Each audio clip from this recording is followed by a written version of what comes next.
Pessoal, a gente está de volta aqui no Conexão CEO com o Marcos de Oliveira, CEO da IOSP Maxion. A gente conversou muito no primeiro bloco sobre as operações da empresa, como que a empresa foi se transformando de uma empresa estritamente nacional para uma empresa global, líder mundial na produção de rodas. E agora a gente vai falar bastante sobre como que a empresa encara a inovação, a transformação digital, como que o Marcos está enxergando a economia nacional e também o cenário macroeconômico mundial. A gente vai conversar com ele aqui também sobre liderança, carreira, enfim, tem bastante assunto. Vamos lá. Marcos, obrigado novamente por estar aqui nos estúdios da B3 conversando com a gente. Me conta um pouco sobre inovação, que é um tema hoje que todo mundo fala, virou quase que uma carta marcada. Toda empresa hoje fala de inovação e transformação digital. Mas eu fico sempre na dúvida, como é que você consegue inovar fabricando roda? Como reinventar a roda? A roda. Esse é um bom desafio, na realidade. Nós, há cerca de 3 anos atrás, um pouquinho mais, nós definimos que a inovação era uma das prioridades da IOSP Maxion. Aliás, nós fizemos algumas modificações, alterações na nossa visão, missão e valores para incorporar 2 elementos de uma forma um pouco mais clara.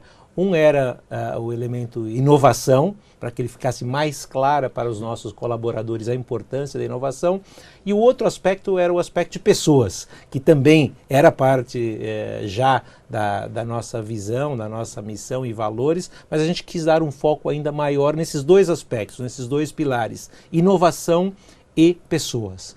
E inovação tem muito a ver com pessoas, realmente, porque você precisa de colaboradores capazes, de colaboradores comprometidos, de colaboradores que tenham o desejo de contribuir com a inovação. E eu acho que essa tem sido a parte da transformação cultural que a gente tem feito na IOSP Maxion, de acelerar o nosso desenvolvimento de engenharia, desenvolvimento de soluções para os nossos clientes. E como é que a gente faz isso?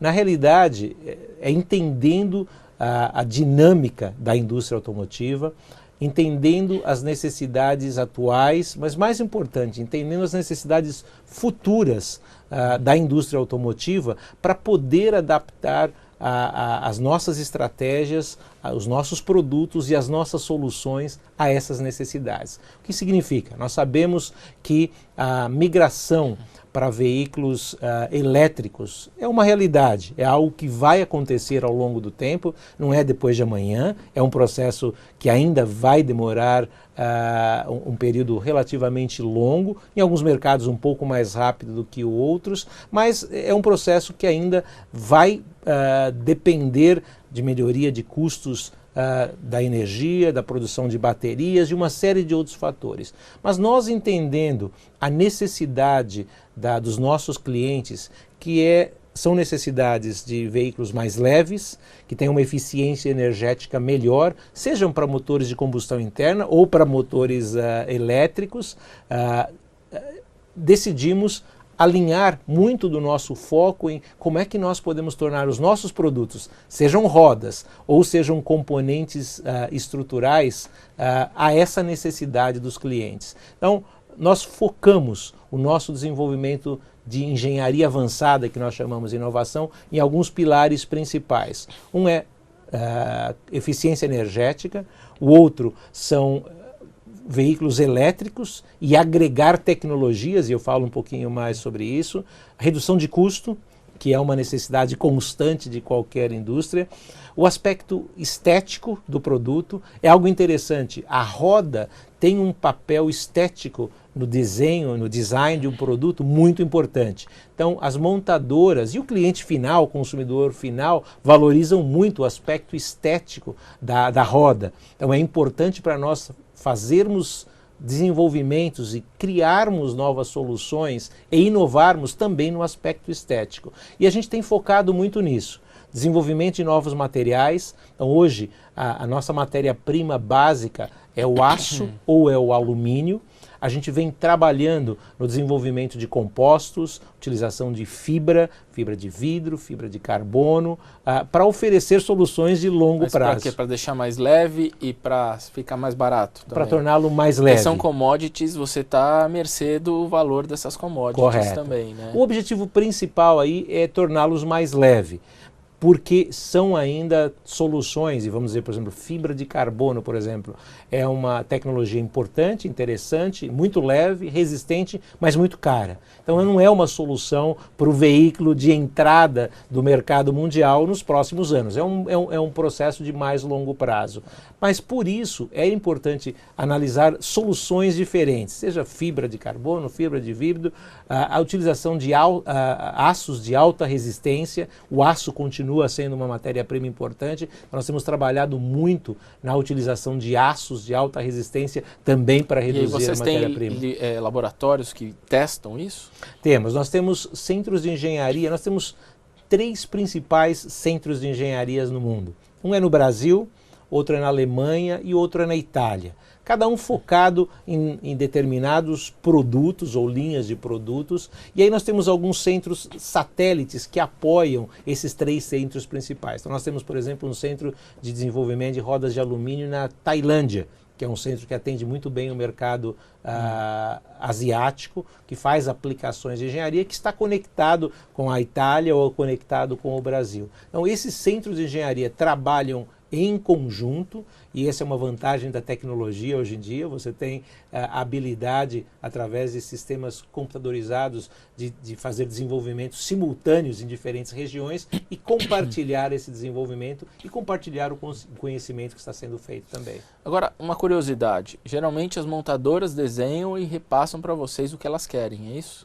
Na realidade, a montadora, ela define o estilo do produto, vamos falar de roda no caso. Isso. Ela define o estilo da roda que ela quer, e ela desenha, então eu quero uma roda com essa aparência. E nós tomamos esse design e transformamos esse design em algo industrial, em algo que pode ser produzido. Tá. Então, obviamente, todo o desenvolvimento de analítico, de engenharia, toda a desenvolvimento da capacidade produtiva daquele produto é feito internamente pela IOSP. E quais marcas vocês trabalham? Quais montadoras? Assim, a gente está falando assim, desde o carro popular até um carro de luxo, premium, Correto. Quais? Só para a gente ter uma ideia. Nós atendemos alguns dos nossos principais clientes no mundo são as grandes montadoras, sejam a Daimler, a Mercedes, a BMW, a Ford, a GM, diferentes clientes. Então nós atendemos diferentes segmentos, seja desde o veículo de entrada até o veículo premium. E também, como eu mencionei anteriormente, atendemos caminhões e ônibus, na realidade. Então, a gente fornece para as grandes montadoras de caminhões e ônibus também no mundo, seja na América do Norte, seja na Europa e no Brasil também. A gente falou de commodity, né? Aço, alumínio. Só para ter uma ideia, quanto que vocês compram quantas toneladas de aço e alumínio por ano vocês consomem? Olha, só como uma referência, nós compramos mais de 500 mil toneladas de aço. Ano? Ano. Por ano. Isso principalmente, e aqui falando só das Américas na realidade. Globalmente, esse número é superior a esse montante. E algo que é muito interessante na nossa indústria é que a compra da matéria-prima, principalmente no caso do aço, ela é muito regional. Existem alguns fornecedores que são mais globalizados, mas basicamente nós compramos no Brasil para o mercado sul-americano, compramos na América do Norte para o mercado norte-americano, compramos na Europa para o mercado norte-americano, compramos na Ásia para a própria Ásia. Isso também fala um pouco da nossa estratégia. Hoje nós produzimos onde nós vendemos. Então nós temos um hedge natural muito interessante, porque eu estou produzindo, vendendo, comprando em reais, estou comprando matéria-prima, produzindo em euro e vendendo em euro. Então isso nos dá um hedge natural bastante interessante para o nosso negócio. Tanto é que o câmbio hoje, a desvalorização do real, ela tem um efeito positivo para nós na tradução dos resultados do exterior. Como eu tenho 75% da minha receita fora do Brasil, então a desvalorização do real não tem um efeito muito relevante nas nossas margens, mas tem um efeito importante, obviamente, na tradução daquilo que nós produzimos e vendemos fora do Brasil. Marcos, a gente falou também de transformação digital. Muitas empresas estão mudando a forma como trabalham, trabalhando em squads, usando métodos ágeis. Isso também é uma realidade dentro da sua empresa ou é algo meio distante? Porque a gente está falando de uma empresa indústria na veia mesmo, né? Hoje tem muita empresa de serviço, empresa é diferente. Eu queria entender numa empresa, numa indústria na veia mesmo, de que forma vocês estão trabalhando isso, envolvidos em indústria 4.0, sensorização de unidades fabris. Como é que vocês estão trabalhando isso? A transformação digital, como nós chamamos, é algo muito importante para a IOSP Maxion. Nós definimos também, isso há cerca de 1 ano e meio atrás, 2 anos atrás, um foco especial em digitalização da nossa companhia nos processos com os quais nós estamos envolvidos. Nós somos uma empresa industrial, nós produzimos bens, então é importante utilizar a tecnologia digital para fazer com que esses processos sejam mais eficientes, tenham menor desperdício, menor custo e maior rapidez para o mercado. E aí é onde nós focamos. Nós definimos como prioridade a digitalização da companhia, não por uma questão simplesmente de tecnologia, uma questão de negócios, onde a tecnologia digital, onde a digitalização pode nos apoiar, seja na redução de desperdício, seja na redução de tempo morto de equipamento, o que nós chamamos de OEE, seja no acelerar o tempo de desenvolvimento de produto para entregar aos nossos clientes, como a digitalização nos apoia nisso. E hoje nós temos uma estrutura global que a gente chama de Digital Champions, realmente espalhados pelo mundo, em cada uma das fábricas, e nós coordenamos as atividades com esses Digital Champions em termos das atividades ou das prioridades para cada uma das fábricas. Existem algumas necessidades que são comuns a muitas das nossas fábricas, por exemplo, a redução de desperdício. Então, a redução de desperdício é algo comum a todas as fábricas. Então, produzir a mesma quantidade de rodas ou de longarinas, de componentes estruturais, com uma menor utilização de matéria-prima é eficiência, e isso vem através de redução de desperdício. Então, essa é uma das prioridades que permeiam em diferentes fábricas. Porém, quando você tem uma fábrica que produz rodas de alumínio, ela tem um processo bastante diferente de uma fábrica que produz rodas de aço. O produto final tem uma funcionalidade similar, são matérias-primas diferentes, uma funcionalidade similar, uma aparência similar, mas os processos produtivos são totalmente diferentes. Então você precisa adequar a fábrica que faz fundição de baixa pressão para rodas de alumínio para que ela seja mais eficiente naquele tipo de processo. A fábrica que produz rodas de aço, ela tem um processo de transformação de matéria-prima diferente, então você utiliza a digitalização de forma diferente.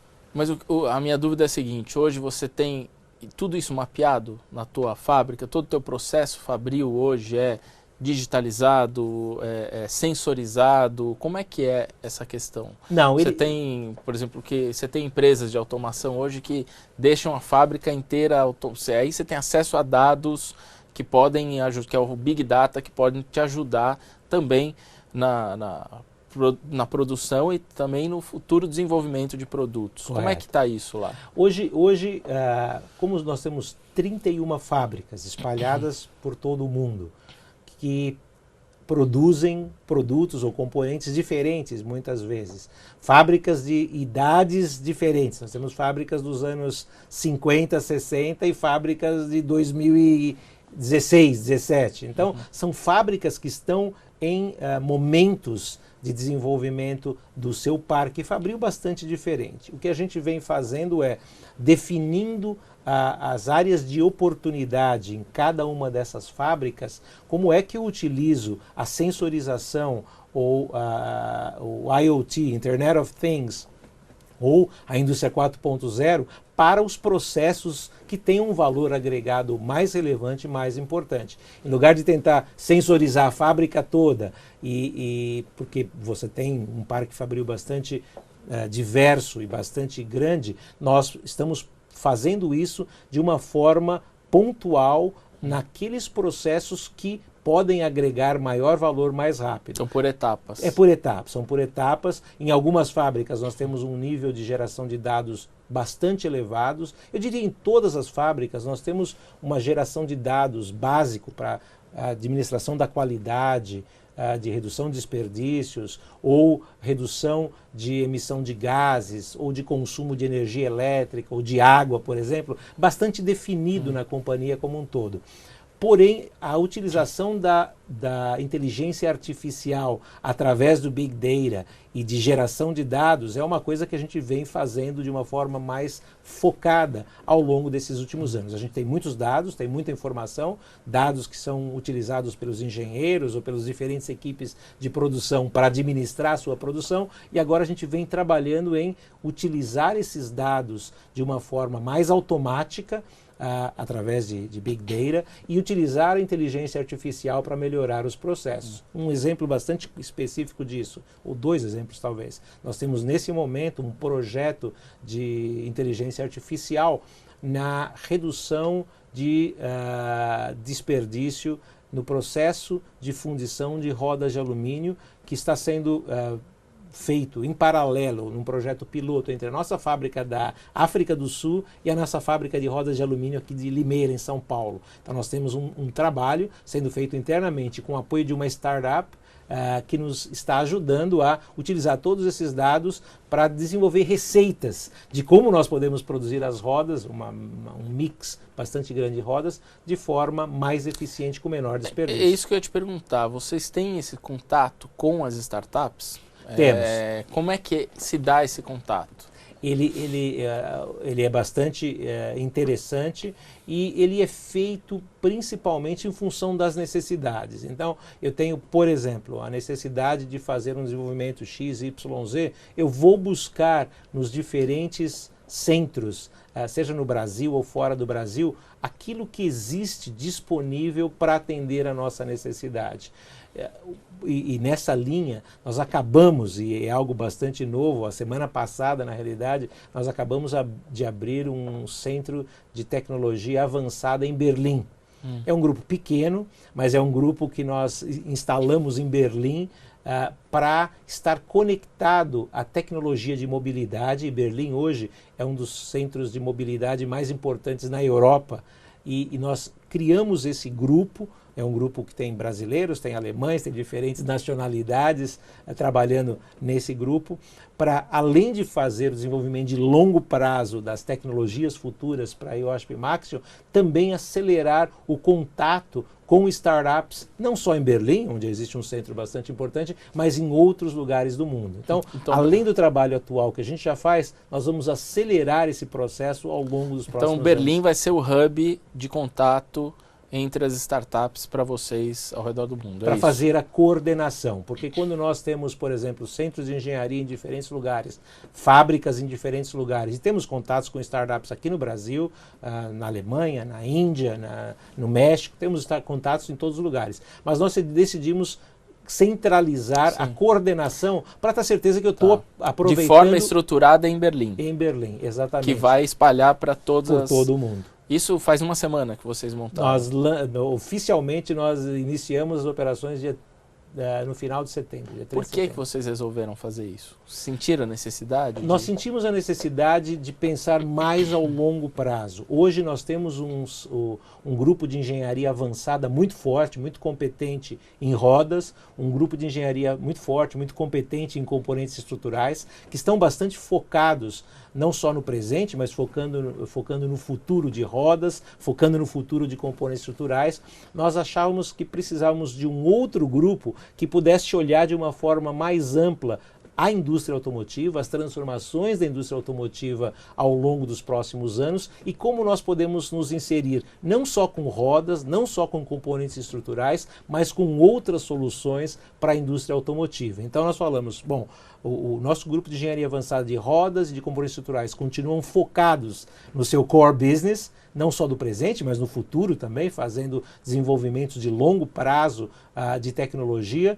E esse grupo é um grupo que tem o objetivo de apoiar essas duas unidades, mas olhar além do que essas unidades estão fazendo. Então, só um exemplo, hoje nós temos um desenvolvimento chamado, a gente chama de Smart Wheel, que é como nós sensorizarmos a roda, para que a roda seja um gerador de dados para diagnóstico de veículo, para alteração na suspensão do veículo. Olha, então, colocar eletrônica na roda. Então, hoje nós temos desenvolvendo isso. Estamos desenvolvendo isso. Nós temos protótipos, já isso a nível de laboratório, que captam temperatura, pressão, tipo de terreno, tipo de movimentação do veículo, para que com esses dados nós possamos realmente oferecê-lo para fazer diagnóstico. Por exemplo, se eu sei que o caminhão ou o carro estão circulando em estradas de muito boa qualidade, de forma consistente,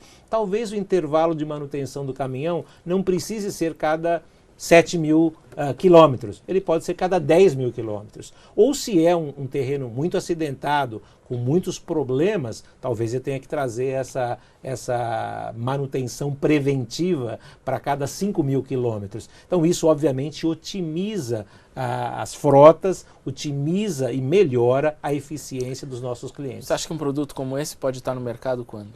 Olha, é um pouco prematuro dizer.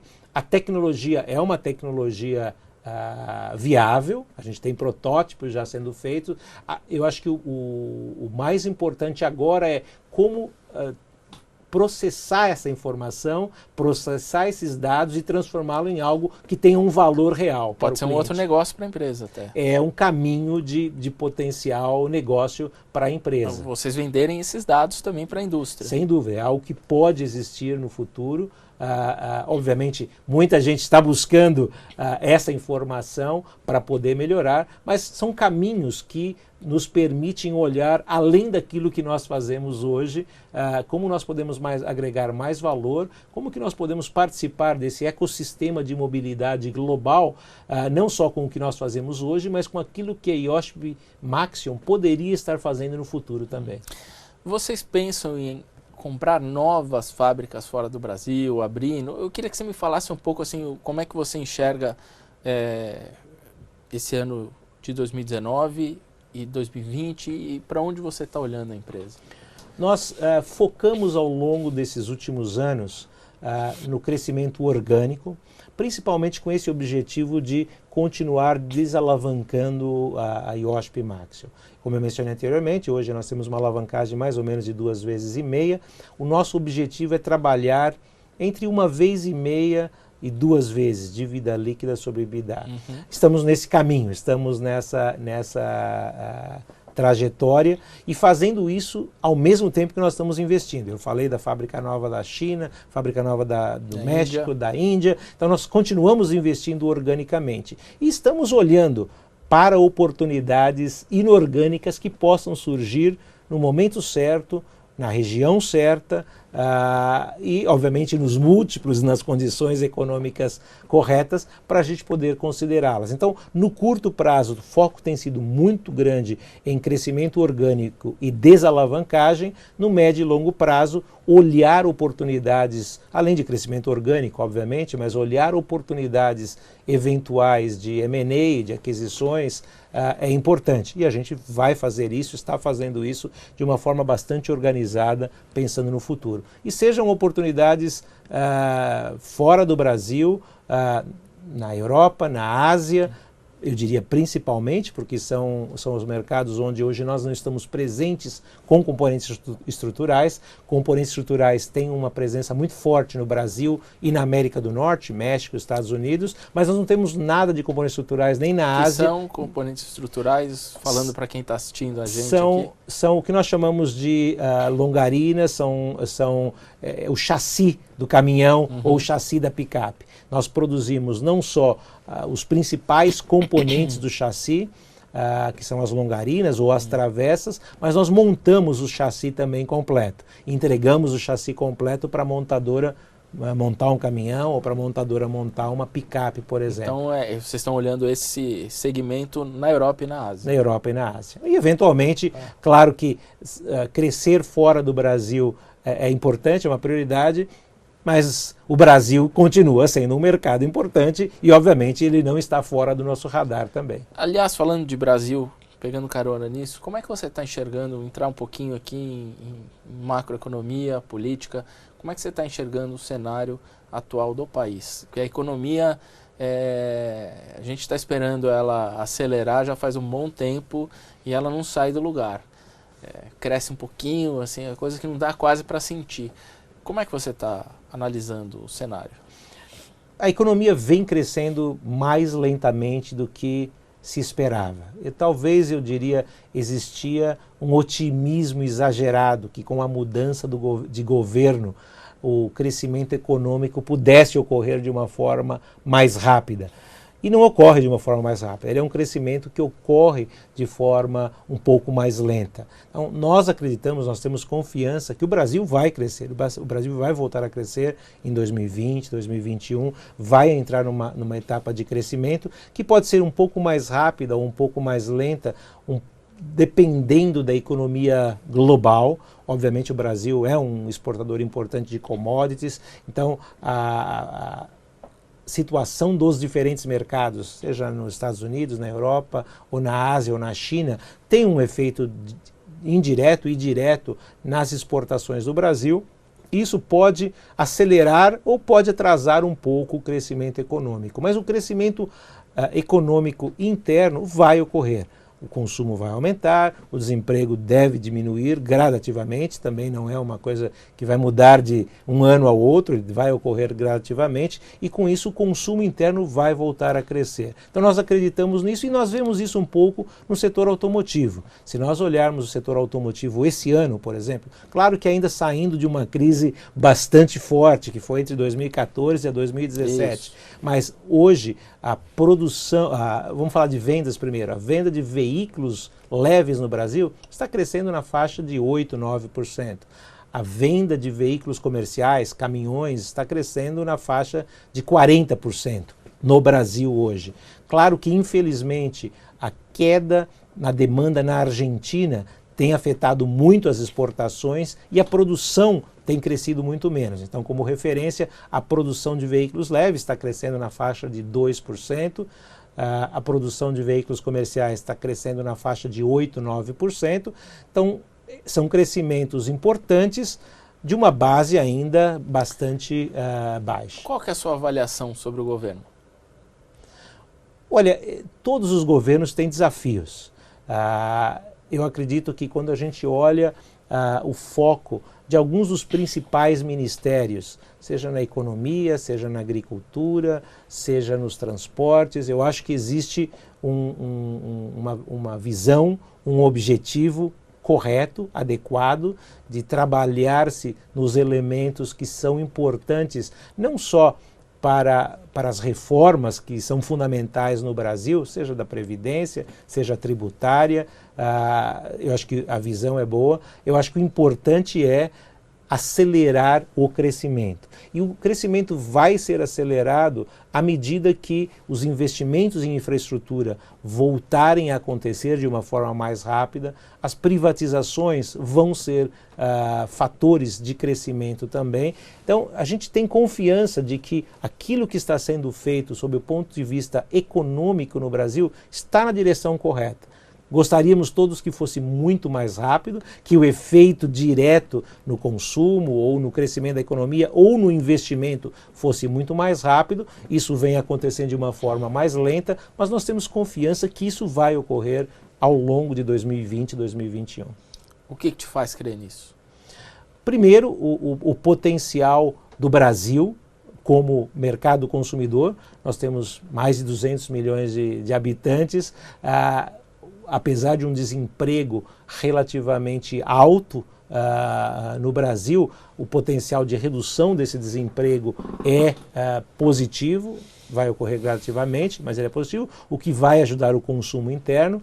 As exportações, e quando nós falamos hoje a competitividade do Brasil com R$1 a 3,90, R$4 por dólar, é muito maior do que era quando o real corria a 1,90, 2,10. Então o Brasil hoje está mais competitivo sob o ponto de vista cambial também, o que gera oportunidades de exportações e no médio e longo prazo eu acredito que os acordos comerciais que o Brasil está buscando fazer, seja com a Europa, seja com outros países, são importantes para o Brasil no longo prazo também. E isso obviamente gera oportunidade de novos investimentos, mas também força as empresas a se tornarem mais competitivas. As empresas precisam fazer o trabalho dentro das suas quatro paredes para serem mais produtivas. O Brasil precisa auxiliar, seja com a infraestrutura mais eficiente, seja com um processo de administração de custos administrativos mais eficientes, que é um pouco daquilo que a gente fala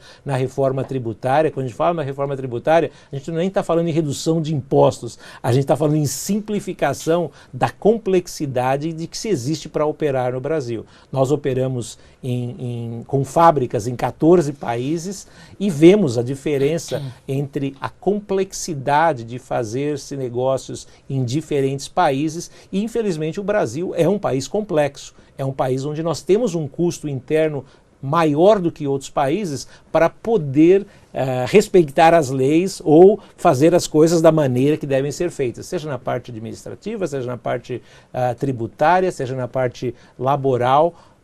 E o Brasil precisa esses movimentos para tornar o país mais competitivo. As empresas, nós precisamos fazer o nosso trabalho dentro das nossas quatro paredes, seja com tecnologia digital, seja com redução de desperdício, com melhoria de qualidade, com eficiência na mão de obra, mas também o país precisa tornar-se mais competitivo em infraestrutura, em custos administrativos, para que ele possa competir com o resto do mundo. Maravilha.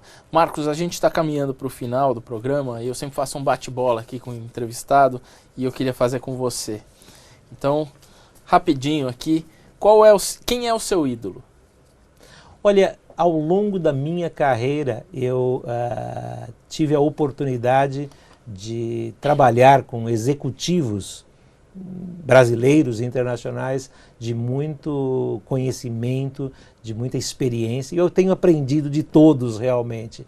Quando a gente olha em termos de liderança, uma pessoa de quem eu aprendi, e felizmente eu tive a oportunidade de aprender quando eu vivi na África do Sul também, é o próprio Nelson Mandela, como líder, como pessoa capaz de mobilizar e de ter ideais e de levar um grupo para atingir objetivos. É uma pessoa, e eu tive a felicidade de conhecê-lo pessoalmente, o que também me deu um pouco mais de oportunidade de observá-lo em atividade. Então é uma pessoa bastante importante em termos de liderança como exemplo. Legal. Qual a característica que você mais admira em uma pessoa? Olha, primeiro, eu acho que é a capacidade da pessoa em respeitar o próximo, respeitar o ser humano. Eu acho que o respeito é tudo. E é um dos valores que a gente prega muito dentro da própria IOSP Maxion. Isso não quer dizer que eu tenho que pensar da mesma maneira que você, ou que todos temos que pensar iguais. Temos diferentes ideias, diferentes backgrounds, diferentes experiências, mas a habilidade de escutar, de ouvir, de respeitar o ser humano é muito importante. Para mim isso é fundamental. Quando a gente coloca isso no ambiente de trabalho, o respeito é fundamental, o compromisso aos objetivos é muito importante e, claro, o desejo pessoal de continuar se superando e se desenvolvendo são fatores bastante importantes. Qual característica você mais detesta numa pessoa? Olha, eu acho que é o oposto, é a falta de compromisso e a falta de lealdade. Eu acho que a lealdade é algo importante. Se existe um alinhamento de metas, de objetivos, de valores, e a pessoa sendo alinhada, respeitando e leal a isso, faz toda a diferença. Se a pessoa não está de acordo, não tem nenhum problema, ela não precisa estar de acordo, mas então ela tem que se alinhar de outra forma com outras prioridades. Maravilha. Qual é o seu hobby? Olha, eu gosto muito de futebol. Infelizmente já não jogo tanto quanto eu joguei no passado, mas gosto muito de futebol, acompanho o futebol, gosto da leitura e gosto também de cinema, cinema de uma forma geral, filmes de uma forma geral, algo que me chama muito a atenção. Qual é o teu time? Eu sou corintiano. E livro, qual foi o último que você leu? Olha, o último livro que eu li é um livro de execução, sucesso na execução, que é um livro, eu diria já talvez 3, 4 anos antigo, mas que eu li recentemente e que tem sido muito interessante. E estou começando agora a leitura de um novo livro em inovação, que é algo bastante importante nas nossas atividades, no dia a dia, mas que me chama muito a atenção. Que filme que você falou que gosta muito de cinema? Qual é o filme da sua vida? Olha, existem vários filmes. Eu gosto principalmente de filmes de ação, filmes de aventura. A gente assiste romance, mas a ação, a aventura são muito importantes. E tem um filme que eu lembro, é um filme muito antigo, e no Brasil o título dele era O Golpe de Mestre. E é um filme que até hoje marca a minha vida. Legal. Poder é?